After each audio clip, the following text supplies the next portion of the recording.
ଯିଏ ନିଜକୁ ଏବଂ ନିଜର ମନକୁ ନିଜ ନିୟନ୍ତ୍ରଣରେ ରଖିପାରି ଥାଏ ତାର ବିଜୟକୁ ଦେବତା ବି ପରାଜୟରେ ପରିଣତ କରିପାରିନଥାନ୍ତି, କଦାପି କରିପାରିନଥାନ୍ତି। ତେଣୁ ନିଜକୁ ନିଜର ମନକୁ ନିୟନ୍ତ୍ରଣରେ ରଖନ୍ତୁ। ନମସ୍କାର ବନ୍ଧୁଗଣ, ମୁଁ ସାଗର, କଳାକାର ସାଗର ସଙ୍ଗମ ୟୁଟ୍ୟୁବ୍ ଚ୍ୟାନେଲକୁ ଆପଣମାନଙ୍କୁ ସ୍ୱାଗତ ଜଣାଉଛି। 2025 ମସିହା ଏପ୍ରିଲ ମାସ ମନ୍ଥଲି ପ୍ରେଡିକ୍ସନ୍ 7.5ର ତୃତୀୟ ଚରଣ ପ୍ରଥମ ମାସ କୁମ୍ଭ ରାଶି ବ୍ୟକ୍ତିବିଶେଷମାନଙ୍କ ପାଇଁ କିପରି ରହିବ, ନବଗ୍ରହମାନଙ୍କର ସ୍ଥିତି କ'ଣ ରହିଛି, ନବଗ୍ରହମାନେ ଏହି ଏପ୍ରିଲ ମାସରେ କି ଫଳ ଦେବେ, ସବୁକିଛି ସ୍ୱାସ୍ଥ୍ୟ, ଶିକ୍ଷା, ଲଭ୍ ରିଲେସନ୍, ମ୍ୟାରେଡ୍ ଲାଇଫ୍, ଭାଗ୍ୟ, କ୍ୟାରିୟର, ବିଜନେସ୍ ବିଷୟରେ ଡିଟେଲ୍ସରେ ଆଲୋଚନା କରିବା। ବନ୍ଧୁଗଣ, ଏହି ବିଚାର ଜନ୍ମରାଶି ଚନ୍ଦ୍ରରାଶିକୁ ଆଧାର କରି କରାଯାଇଛି। ଯେଉଁମାନଙ୍କର କୁମ୍ଭ ରାଶି ଏବଂ କୁମ୍ଭ ଲଗ୍ନ ସେମାନଙ୍କ ପାଇଁ ଏହି ଭିଡ଼ିଓଟି ଅଧିକ ଫଳପ୍ରଦ ହେବ ବୋଲି ଆମର ଆଶା ଓ ବିଶ୍ୱାସ। କୁମ୍ଭ ରାଶିରେ ଗ୍ରହ ଗୋଚର ସ୍ଥିତି ଏପ୍ରିଲ ମାସରେ ଏହିପରି ରହିଛି। ଦ୍ୱିତୀୟରେ ଶନି, ରବି, ବୁଧ, ଶୁକ୍ର, ମଙ୍ଗଳ ରହିଛନ୍ତି ଷଷ୍ଠରେ କର୍କଟ ରାଶିରେ, କେତୁ ଅଛନ୍ତି ଅଷ୍ଟମରେ, ବୃହସ୍ପତି ଅଛନ୍ତି ଚତୁର୍ଥ ଭାବରେ। ଶନିଙ୍କର 7.5ର ତୃତୀୟ ଚରଣ ଆରମ୍ଭ ହୋଇସାରିଛି। ଶନିଙ୍କର 7.5ର ପିକ୍ ଷ୍ଟେଜ୍ ଦ୍ୱିତୀୟ ଚରଣ ଯେତେବେଳେ ହୋଇଥାଏ ସେତେବେଳେ ଆପଣଙ୍କର ରାଶିରେ ଶନିଙ୍କର ଅବସ୍ଥାନ ହୋଇଥାଏ। ଶନିଙ୍କର 7.5 ଯାହାର ବି ଚାଲିଥାଉ, ଯେଉଁ ରାଶିରେ ଚାଲିଥାଉ, ପିକ୍ ଷ୍ଟେଜ୍ ସେଇଟା ହୋଇଥାଏ ଯେତେବେଳେ ଦ୍ୱିତୀୟ ଚରଣ ଚାଲିଥାଏ। ତେଣୁ କୁମ୍ଭ ରାଶି ବ୍ୟକ୍ତିବିଶେଷମାନଙ୍କର ଦ୍ୱିତୀୟ ଚରଣ ସମାପ୍ତ ହୋଇସାରିଛି। ଯଦି ସ୍ୱାସ୍ଥ୍ୟ କଥା କହିବି ତେବେ ଆପଣଙ୍କର ଜଏଣ୍ଟ ପେନ୍, ବ୍ୟାକ୍ ପେନ୍, ଅଣ୍ଟାରେ ଯେଉଁ ଯନ୍ତ୍ରଣା ଥିଲା କିମ୍ବା କେଉଁଠି ବଡ଼ିର ଇଣ୍ଟରନାଲ୍ ପାର୍ଟରେ ଯନ୍ତ୍ରଣା ଥିଲା, ସୋଲ୍ଡର ପେନ୍, ହାତରେ ପେନ୍ ଥିଲା, ବିଶେଷ କରି ପାଦ ଏବଂ ଗୋଇଠିରେ ଯନ୍ତ୍ରଣା ଥିଲା, ସେସବୁ ଦୂର ହୋଇଯିବ। ସାଙ୍ଗେ ସାଙ୍ଗେ ତ ନୁହେଁ, ଧୀରେ ଧୀରେ ଇମ୍ପ୍ରୁଭମେଣ୍ଟ ହେବ, ଯନ୍ତ୍ରଣାରୁ ମୁକ୍ତି ପାଇବେ। ଏହି ସମୟରେ ଏମିତି ବି ହେଉଥିଲା, ଆପଣ ଟ୍ରାଭେଲ୍ କରୁଥିଲେ, ଯେଉଁଥିପାଇଁ ଟ୍ରାଭେଲ୍ କରୁଥିଲେ, ଯେଉଁ କାମ ପାଇଁ ଟ୍ରାଭେଲ୍ କରୁଥିଲେ, ରେଜଲ୍ଟ ଜିରୋ। କ୍ୟାରିୟରକୁ ନେଇ ପ୍ଲାନିଂ କରୁଥିଲେ, ରେଜଲ୍ଟ ଜିରୋ। ଇଣ୍ଟରଭ୍ୟୁ ଦେଉଥିଲେ, ଫେଲ୍। ଯାହା ବି ଆପଣ କରୁଥିଲେ କିଛି ବି ରେଜଲ୍ଟ ଆପଣଙ୍କୁ ମିଳୁନଥିଲା। କିନ୍ତୁ ଏଠି କିଛି ନା କିଛି ପଜିଟିଭ୍ ରେଜଲ୍ଟ ଏଇ ମାସରେ ଆପଣଙ୍କୁ ମିଳିପାରେ। ହଁ, ସ୍ୱାସ୍ଥ୍ୟ କ୍ଷେତ୍ରରେ କିଛି ଜିନିଷ ଉପରେ ଆପଣ ଧ୍ୟାନ ରଖିବେ। ଶନି ଯେହେତୁ ଲଗ୍ନାଧିପତି ହେଇକି ଦ୍ୱିତୀୟରେ ରହୁଛନ୍ତି, ଶନି ରାହୁଙ୍କର ପିଶାଚ ଯୋଗ ସୃଷ୍ଟି କରୁଛି ମେ 18 ପର୍ଯ୍ୟନ୍ତ। ତେଣୁ କାଶ, cough, dental issue, throat infection, allergy, fungal infection ଏସବୁ ରହିଛି। ପଲ୍ୟୁଟେଡ୍ ଏରିଆକୁ ଆଭଏଡ଼୍ କରନ୍ତୁ। ଖାଦ୍ୟପେୟ ଉପରେ ଧ୍ୟାନ ରଖନ୍ତୁ 18 ମେ ପର୍ଯ୍ୟନ୍ତ, କାରଣ ଶନି ରାହୁଙ୍କର ସଂଯୋଗ ରହିଛି। ସ୍ୱାସ୍ଥ୍ୟ ଉପରେ ଯଦି ଦେଖିବା, ମେଜର ଇସ୍ୟୁ ସେମିତି କିଛି ନାହିଁ। ଯାହା ବି ମେଜର ଇସ୍ୟୁ ଥିଲା ତା'ର ରିକଭରି ଦେଖାଉଛି ଏଇ ମାସରେ। ଛୋଟ ମୋଟ କିଛି ହେଲ୍ଥ ଇସ୍ୟୁ ରହୁଛି, ଆପଣ ଧ୍ୟାନ ଦେବେ। ଏବେ ଆଲୋଚନା କରିବା ବିଦ୍ୟାର୍ଥୀମାନଙ୍କ ବିଷୟରେ। ପାଠପଢ଼ା କିପରି ହେବ ଏଇ ମାସରେ। ପଞ୍ଚମ ଭାବ ଶିକ୍ଷାର ଭାବ, ପଞ୍ଚମାଧିପତି ହେଲେ ବୁଧ। ବୁଧ ଅଛନ୍ତି ଦ୍ୱିତୀୟ ଭାବରେ। ଇଣ୍ଟେଲିଜେନ୍ସି ରହିବ, କ୍ୟାଚିଂ ପାୱାର ଭଲ ରହିବ, ପ୍ରେଜେନ୍ସ ଅଫ୍ ମାଇଣ୍ଡ ଭଲ ରହିବ, ଆପଣ ଜ୍ଞାନର ସଠିକ୍ ୟୁଟିଲାଇଜେସନ୍ କରିପାରିବେ। ବଟ୍ ବୁଧ ସହିତ ରାହୁ ଏବଂ ଶନି ବି ରହୁଛନ୍ତି। ସମୟ ସମୟରେ ପାଠ ପଢ଼ିଲା ବେଳେ ମନରେ କନଫ୍ୟୁଜନ୍ କ୍ରିଏଟ୍ ହେବ। କ'ଣ ହୁଏ କି, ଯାହା ଆମେ କରୁଛେ ସେଥିରେ ହିଁ କନଫ୍ୟୁଜନ୍, ସେଇଥିରେ ହିଁ ଡାଉଟ୍। କାରଣ କ'ଣ ନା, ରାହୁ ବୁଧ ଅଛନ୍ତି ଏକାଠି।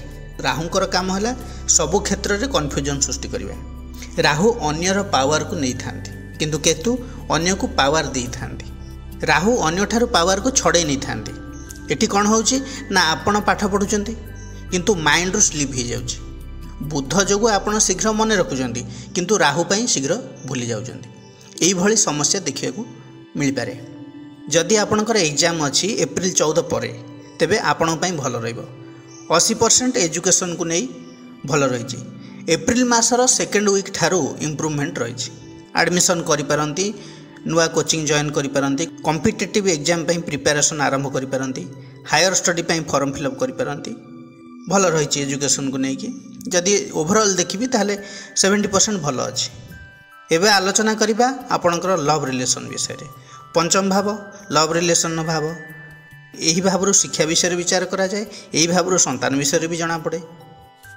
ବୁଧ ଅଛନ୍ତି ଦ୍ୱିତୀୟ ଭାବରେ, ଶନି ଲଗ୍ନପତି ମଧ୍ୟ ଅଛନ୍ତି ଦ୍ୱିତୀୟ ଭାବରେ। ତାମାନେ ପଞ୍ଚମାଧିପତି ଏବଂ ଲଗ୍ନପତି ଏକାଠି ଅଛନ୍ତି ମୀନ ରାଶିରେ। जदि तुमे रागुच मु मनईदेवी आउ जदि मु रागुची तुमे मनईदेव।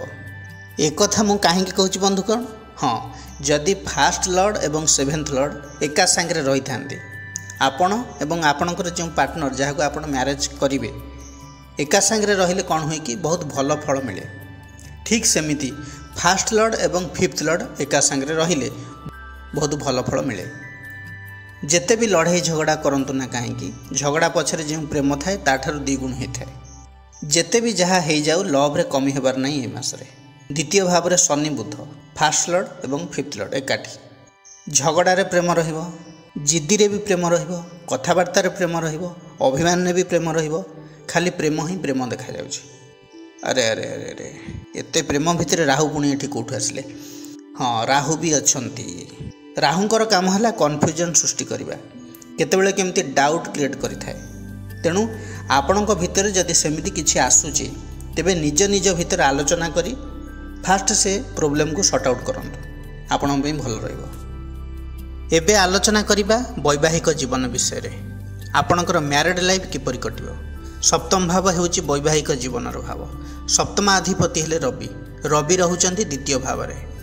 रविंग सहित शनि मध्य अछंती। शास्त्र रे कुहा जायछि फास्ट लॉर्ड एवं सेवेंथ लॉर्ड प्रथम भावर अधिपति एवं सप्तम भावर अधिपति जदि एकाठी रुहंती तेबे वैवाहिक जीवन खुशी रे चले, भल बॉन्डिंग रहे स्वामी स्त्री भितर। बट एठी जदि आमे देखिबा ताले फास्ट लॉर्ड हेउचंती शनि, सेवेंथ लॉर्ड हेउचंती रवि। शनि एवं रवि परस्पर शत्रु आपण तो जानिछंती।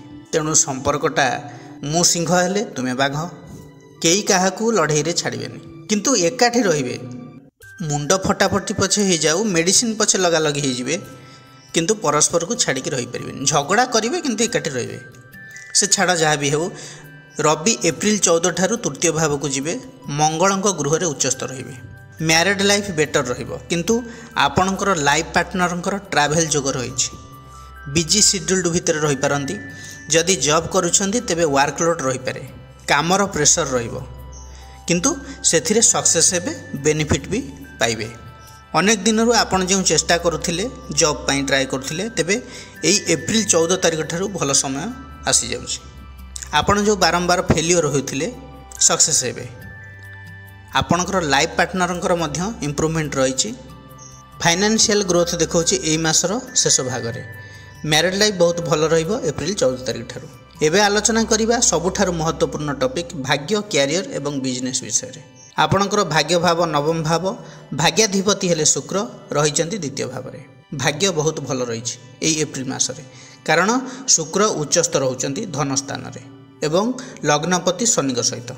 आपण जहाँ भी करने को प्लानिंग करिसेंती, इन्वेस्टमेंट करने को चाहूँगी, ट्रेडिंग करने चाहूँगी, शुभ मांगलिक काम करने चाहूँगी, विवाह व्रत गृह प्रतिष्ठा जहाँ भी करने को चाहूँगी आपड़ करिपारंती। नुआ कामर शुभारंभ करने को जदि चाहूँगी करिपारंती, कारण भाग्य आपणकर पूर्ण सहयोग करिबो एई मासरे।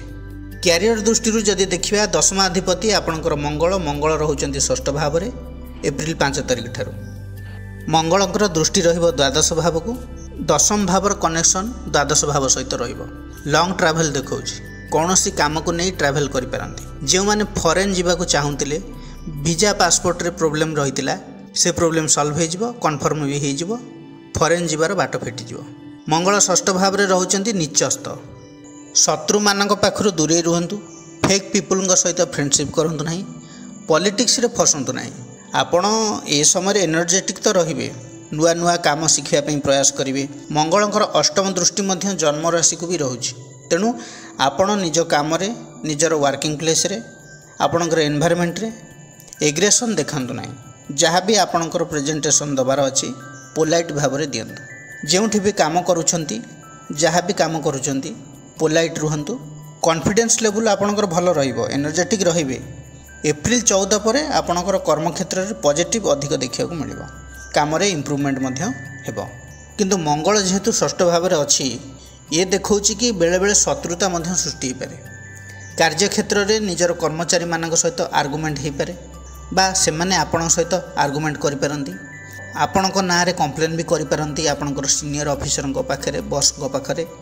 तापर आउ गोटे कथा होछि शनि राहु द्वितीय भाव में मध्य एकाठी बसचंती, पिशाच योग सृष्टि करुछंती। मे 18 पर्यंत एभଳି तो चलिबो। तेणु आपन को दुईटी जिनस अधिक ध्यान देवा पड़ो। फास्ट है एग्रेसन, सेकेंड है आपंकर बिहेवियर कथबार्ता।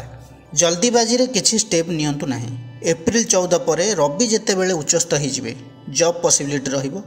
इंटरव्यू रे सक्सेस हो पारती, अपॉइंटमेंट लेटर आसीपे। जो मैंने जॉब छाड़ी बसी थे तांको पाखक न्यू जॉब अपॉर्चुनिटी आसीपे। जॉब्र कथा जदि कहबी ताहले 80 ରୁ 90% होबार चांस अच्छी। हाँ, मंगल षष्ठे अच्छा नीचस्थ रोचंती, तेणु जल्दीबाजी रे डिसीजन जमारू भी नियंतु नहीं। एग्रेसन को कंट्रोल करंतु, कथबार्ता व्यवहार में परिवर्तन आणंतु। जदि बिजनेस कथा कहबी, बिजनेस रो भल स्थिति रही। वाणिज्य कारक ग्रह बुध द्वितीय स्थान में सांगे शुक्र अच्छा। एप्रिल 14 पर सप्तमाधिपति तृतीय उच्चस्थ होती। बृहस्पति केन्द्र में रोचंती। बृहस्पति निजे होचंती एकादशपति एवं द्वितीयपति। दशम भाव को बृहस्पति दृष्टि अच्छी। आपण आपणकर बिजनेस को बहुत भल भाव चलेबे। न्यू टेक्निक यूज करी सक्सेस हेबे। फाइनेंशियल इंप्रूवमेंट हेबो, बिजनेस रे ग्रोथ हेबो। आपणकर बिजनेस को नहीं जो प्लानिंग करुथिले सबुथिरे आपण सक्सेस हेबे। रवि जेहेतु उच्चस्थ रहउचंती, हुए तो भल बिजनेस पार्टनर आपन को मिल जाई पारंती, किंबा एभली वर्कर हुंतु बा कर्मचारी आपन को मिल पारंती। सेमानकर डेडिकेशन, काम करिवार स्टाइल, तांकर स्किल, तांकर कम्युनिकेशन मैनेजमेंट स्किल आपणकर बिजनेस रे डेवलपमेंट कराई पारे। तांकर सजेशन, बिजनेस को नहीं तांकर दूरदृष्टि बिजनेस रे बहुत डेवलपमेंट कराइबो। इंप्रूवमेंट हेबो, इनकम बढ़िबो, प्रोडक्शन बढ़िबो। नुआ लोकेशन ने ब्रांच भी खोली पारंती, बिजनेस रे आड ऑन करि पारंती, बैंक बैलेंस बढ़िबो। बुध जेहेतु पंचमाधिपति द्वितीय स्थान में रोचंती, धनकारक ग्रह, तेणुक बिजनेस रे भल स्थिति रही। एप्रिल मास रे बहुत भल रही बिजनेस रे। प्रतिकार कौन करेंगे? शनिकर बीज मंत्र जप करूँ, शनि चालीसा पाठ करूँ, जेहेतु शनिकर तृतीय चरण चली। मंगलकर बीज मंत्र जप करूँ, कारण तृतीय भावर अधिपति वीक रोचंती षष्ठ भाव में। बुधंकर बीज मंत्र जप करूँ, शनिवार मंगलवार गुरुवार निरामिष रहिले आपण भल। विष्णु सहस्र नामर पाठ करूँ, आपण भल रहिबो। बंधुगण, यह थिला कुंभ राशि व्यक्ति विशेष मानक एप्रिल मासर राशिफल विषय रे। जदि भिडियोटी भल लगी थाए तेबे लाइक शेयर कमेंट करिया को जमारे भी भूलिबा नहीं। पुणी आसीबी आउ एक नुआ अध्याय को नहीं। से पर्यंत रहूची नमस्कार।